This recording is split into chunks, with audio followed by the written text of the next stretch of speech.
Hello friends, this is a slightly weird video today. Today I am making bird food. What can I say? We've been in quarantine too long. For obvious reasons, watching me make bird food would not be particularly interesting on a channel that is ostensibly dedicated to other stuff. Subscribe for more bird content. I thought I would talk about some random things while making bird food. One of the things it was suggested I talk about, because I can go on pretty much indefinitely, is stuff I hate about LARP. So we've got some like general purpose seed that we've been putting out, and it's good, but it's not as good as the like high performance bird food for attracting fancy birds.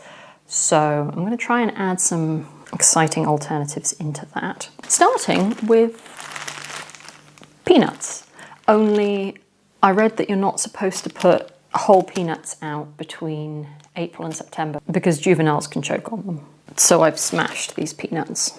Anyway, without further ado, here is a list of 5 things that I could do without ever seeing a LARP game ever again. At number 5, we have The Chosen One. I cannot believe that in the year of our Lord, 2020, we are still getting LARPs. A collaborative storytelling activity where you rock up and the story is one of you, for no apparent reason, will get everything. There will be one winner. It's never PvP LARPs either. I could understand if it was in a PvP game, but actually games that are set up for player v player content are really good at letting you define your own means of success, or at least giving you a lot of different goals to chase. Competition in LARP is great, and like the sense of success that comes out of winning, whatever that means to you, that's pretty awesome. But what that isn't is getting into a game that you thought was going to be a bunch of people being happy in the woods, and it turns out that one of you is the reincarnation of an ancient warrior who will win the war you suddenly find yourself in, or one of you will, if they do this one specific thing at this one specific time, right at the end of the event, get to be King of Fairyland. And that's a problem, because as soon as you set up a game with one winner, everyone who is not that one person loses. And it's always the main plot as well. Like if this was a side thing, but no. The main focus of the game is making sure that there is a new King of Fairyland, which means that for most of your players, all they take away from it is that it's not them. This is Sunflower Hearts, by the way, which I'm led to believe is basically like bird crack. So we'll see how that goes. What's almost worse, to be honest, is when you set it up like you've got a chosen one, and then you don't commit. I have played games where, for whatever reason, one character or a small number of characters was singled out as different in some way. I think this can be a really cool device, especially if it's not just the game runner's mates, but you have to then commit to that. It's got to mean something, and it's got to mean something in terms of that character's journey. You've got to put agency in the hand of your players, is basically what I'm saying, but when am I not saying that?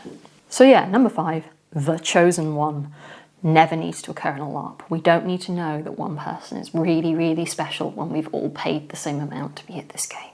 At number 4 is the perennial, overly detailed but unclear character forms.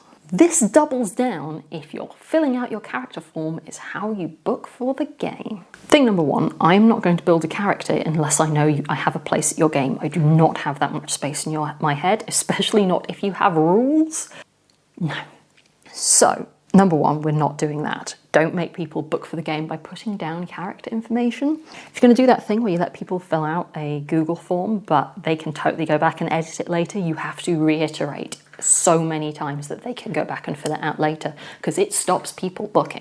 But let's put that to one side and assume that you just have, why is every single chair that I ever sit on for a video squeaky? Why?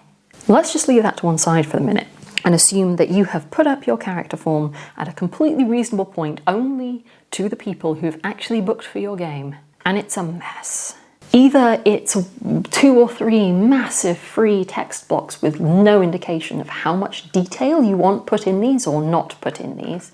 There is nothing worse than writing a really detailed background because the box was huge, and then it never gets read by the game runners. Equally, I don't want to be asked about every familial relationship my character has ever had and what their second cousin's hairdresser's deepest, darkest fear is. That's not relevant. If you've got mechanics information you need to get off people, that's one thing.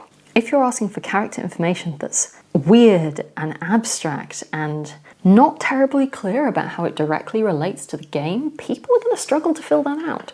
One of the best character forms I ever filled in was 4 pages long, but it was 4 easily broken down pages that made it really clear what you were answering on each page, what kind of length they wanted out of each of the responses, and asked really important questions like, what are the key points in your character's backstory that you want us to know about? Or what's a thing that you've always wanted to do in a LARP game that you've never got to? What kind of scenes make you feel cool and powerful? Or that you just enjoy role-playing, and for one person at this game, what they really wanted was to be kidnapped and tortured and then rescued heroically while they got to scream and cry a lot. And they got to do that, and it was great, and they loved it. I think they actually put her in a cage. I don't know where they found a cage they could put a whole human in, but they did. It was a good game. If you're asking things like, what is your character's greatest regret? And I've gendered a character who doesn't have regrets. What am I going to put in that box? Probably nothing. And then you as a game runner are probably going, oh, well, this one doesn't have any regrets. Not writing any regret-based plot for this guy. And trust me, that shows. Players notice when you've ignored stuff on their character sheet, or when everyone else gets plot and they don't. If you're writing a character sheet, always, always, always get someone else to look through it and go, what would I write in this section? If they can't fill out your character sheet then and there, you've done something wrong somewhere. What is next? Ooh, suet. This is apparently high energy suet pellets, which contain insects. At number 3, no non-com plot. This one actually comes with a new and exciting flip side, which I had never encountered until this year. I went to like 3 games this year before everything was shut off and no more games could happen. And yet this occurred twice, which is writing a game with no combat or very little chance of combat, and then giving some characters combat-only skills. When you are writing a game, you need to be really upfront about what kind of game you're writing and then convey that accurately to your players. This is surprisingly hard for a large number of people. If you know that you have non-combatants at your game, if you're expecting non-combatants at your game, if you are pitching yourself as having whole sections of the game devoted to non-combatants, you need to write plot for them. There's a massive lack of understanding about the amount of game that comes out of specific bits of plot. Sending in a couple of talky NPCs to talk to a couple of specific people creates nowhere near the amount of game for the number of people that rolling a group of monsters in does. That's not me talking out in favour of just running combat. That's just an acknowledgement of the fact that combat is extremely easy. It's easy to run. It doesn't have to be complex or imaginative. It should be, but it doesn't have to be. It requires so much less effort to go and 6 orcs attack than it does to write an NPC brief and send someone in and try and get things going in the player base that is more... Non-com plot is just more involved. And unfortunately, quite a lot of the time you can write non-com plot and then the people who can fight might still just snaffle it. Suet out the way. It can be really hard to write non-com plot when your main enjoyment of a game is fighting. But in that case, make a game that's just fighting and make it real clear that it is just fighting. Or get someone else to write your non-com plot, because there is plenty of non-coms out there who have opinions on this. Serious opinions on this. And you should give them a go. What is not acceptable is to continue to write the kind of encounters where you go, what do we do on Saturday morning? Oh, I know, we'll have a tournament. the fighters can fight and everyone else can watch. No. Hello friends, the next section of the video contains some insect content. If you're uncomfortable about watching me handle dried mealworms, maybe look away now. We have my favourite ingredient, mealworms. They're dead and dried, it's probably fine. I'm pretty okay with bugs, but these, I don't know, there's something weirdly gross about desiccated insect corpses. Number 2 on our list is unflagged hard skills. That's the doorbell. Package. Package. Where was I? Unflagged hard skills. This is kind of a follow-on from the last point. You've written some really cool non-com plot. You've developed a whole character class that is a non-combatant. You've called them something cool and evocative like wizards or philosophers. When you get there, it turns out that the way that you do your thing, the actual mechanics of magic or philosophy or whatever thing it is your non-coms do, is something really specific that not everyone enjoys. Wow, this is sort of horrifying. If you're not aware, hard skills are skills that you as a person have in real life. So it may not be enough in this system to say, Ref, I'm going to climb this tree and have a look around. If you want to do that, you're going to have to actually climb the tree. The most obvious one of these in most gear systems is combat. If you're not good at combat, no amount of skill picks is going to make you good at hitting another person accurately but not too hard. That is an inherent flaw in most combat systems, but we'll talk more about that another time. I am not quite happy with my sunflower and peanut ratio in this. I've showed up to games playing, for example, a translator, where it turned out that translation in this game was code cracking. I'm apparently the only LARPer in existence who absolutely despises code breaking. It is the worst. I don't know anything about codes. I don't like them. Give me a maths problem. I'm all over that. Equally, would I go on the Crystal Maze? Yes, absolutely. Doing dexterous and slightly complicated things, weird physical puzzles, all about that. Breaking transcription ciphers in a field with no internet access and no way of getting around this problem if it turns out you just don't know how this kind of coding works? Sod off. Codes is for me the best example because it's the thing I hate the most, but there's loads of examples of this. Sometimes it's logic puzzles, sometimes it's riddles, sometimes it's actual like manual hard skills. When a lot of the dyspraxic people in your game chose to be non-coms.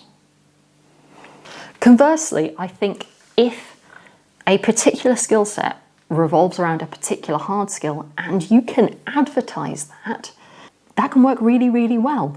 I once went to a game where the magic system for magic users of one of 8 different unique backgrounds worked on card counting.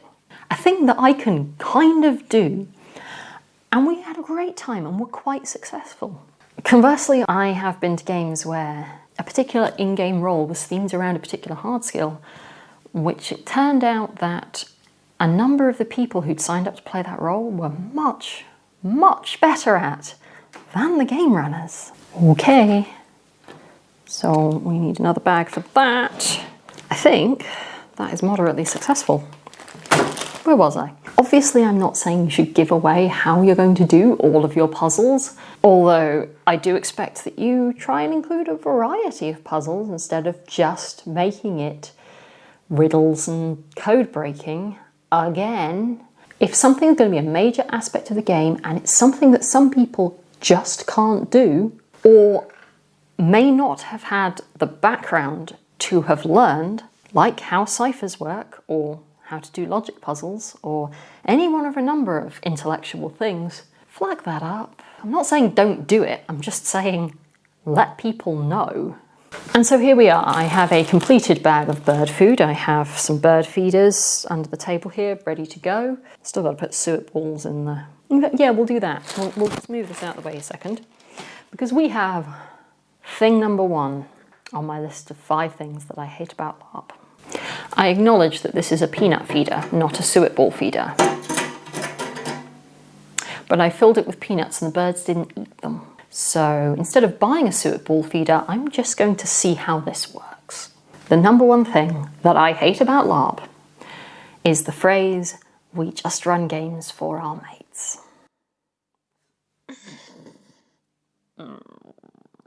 I want to preface this by saying, for some of you, that is true.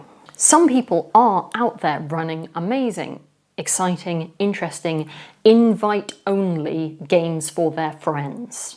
There is nothing wrong with that. Those are, in fact, the kind of games I want to run. I don't want to make a big 60-person system that I open up to anyone who buys a ticket. I want to put 6 or 7 people that I specifically really like in a room and make them miserable for 8 hours. Have you ever wondered if there's not something deeply wrong with LARPers? The overwhelming majority of people who I have heard say, "We just run games for our mates," have been people I don't know. In fact, people that I have just met, because I have just been at their game. I didn't have the normal, increasingly it's not normal, and that's another thing we need to talk about, the fact that the idea that everyone who gets into LARP gets into it because they have friends who LARP. I didn't have a normal trajectory into LARP. An author I liked ran a game, and they tweeted about it, and I followed them on Twitter, and I went, well, hell, I've never done this before, but why not? Just anyone can buy a ticket. And that is the thing, just anyone can go on your website, fill out your Google form, and send you money through PayPal. So I went to a game where I didn't know anybody except my one friend who I'd brought with me. I then met a bunch of people, obviously, and they talked about other games, and so I went to these other games, and people would link me to Facebook groups and say, hey, there's a game running, it sounds cool, and I'd go, that does sound cool, and I'd go to the game, and I'd know 2 or 3 people in the room, none of the game organisers, barely any of the crew, and sometimes I'd have a shit time. Sometimes the games would be really badly run, sometimes the catering would go wrong, or the bedroom allocations would be really appalling, and there was one game where I slept on the sofa. As far as I was concerned, I had done what the Facebook post had said I was supposed to do, which was buy a ticket. I had handed over usually around £100 for a weekend game where I would be fed and there would be some adventures. I always knew I wasn't paying for a good time. But sometimes, it has to be said, not often, but at some games it was very, very clear that this was a game run for their mates, because their mates got all the plot, and everyone else had made up the numbers so that this game was actually viable to run. Unfortunately, I know what people mean when they say we just run games for their mates. What they're trying to say is, hey, look, I'm just some rando who decided that they wanted to run a LARP game. I'm not a business. I'm not a professional organisation. I'm not good at this. Don't get mad because I'm not the slick operation that you think I should be. Definitely don't get mad if you didn't have a good time, because I can't control that. But that's not how that phrase comes across. We just run games for our mates, to me, and to a lot of other new people in the LARP scene, sounds like I have no responsibility towards you as a player. I especially don't have any responsibility towards you if you're not my personal friend. I can't guarantee that you will get any plot, anything cool, any benefits, or even any ref attention because you're not my friend. And finally, and I think most damningly, I don't need to be polite and treat you like you're a customer, because you're not. You have no rights, and I have no responsibilities towards you. I am certain that the people who use that phrase don't mean it that way, but that is how you sound. LARP organisers are always very quick to claim that they are not professionals, because they aren't. But they're also very quick to try and make themselves look professional. Many LARP organisers will give themselves a business name. It's not Joe is running a LARP, it's Smashed Goblin Productions is running a LARP, because that sounds cool. Also makes you sound like a business. You might even set up a PayPal account in that name and have a website on which you put all of the games that you run. Makes you sound like a business. You'll then announce that people can buy tickets, which, yeah, they can. But the thing is that if you sell someone a ticket, they are your customer, whether you like it or not. I think the LARP community wants to feel like we look out for each other, like we're on the same side, and like we take care of newcomers to the hobby. Unfortunately, from personal experience and the experiences of a number of my friends, that's not true. And as long as you maintain that you're just running games for fun, for your mates, you are closing your eyes to the problem that newcomers to the LARP are feeling excluded, they're feeling like they're not being taken seriously, and they're feeling like they are being taken advantage of. And just to top it all off, any game runner that says we just run games for our mates, I automatically assume that you are only going to write personal plot for the people you actually know. And you probably don't know me. So why would I come to your game? Ever.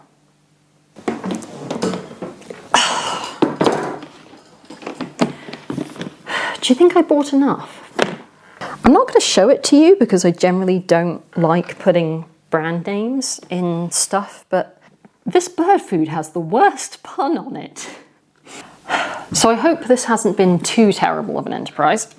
I kind of wanted to get something up on the channel to try and get back into a regular upload schedule. Now things are starting to look up again, at least from a personal perspective, if not a global pandemic perspective. I promise I don't normally sit and make bird food or indeed talk about stuff I hate. A lot of the time I try and be productive, positive, talk about good things that we can get excited about, or try and provide good advice for people like me who've stumbled into this hobby by accident, have no idea what is going on and don't want to get it wrong.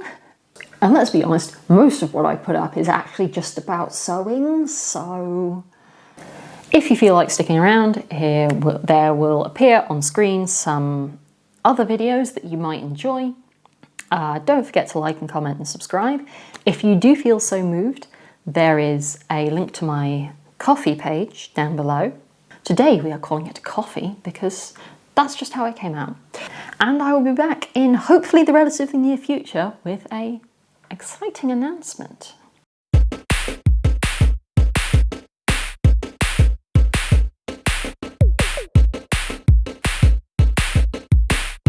Oh man. Okay, I've got a sixth one for you. Only putting your rules and game updates on Facebook. Sort that out. Like, you don't need a wiki, please, for the love of God, don't get a wiki. They are so bad and so difficult to navigate. But if you're going to put something on the Facebook group, you need to email it out to your mailing list as well, as a bare minimum. Duplicate all information at least 3 times in different places. Nobody's going to see your Facebook post.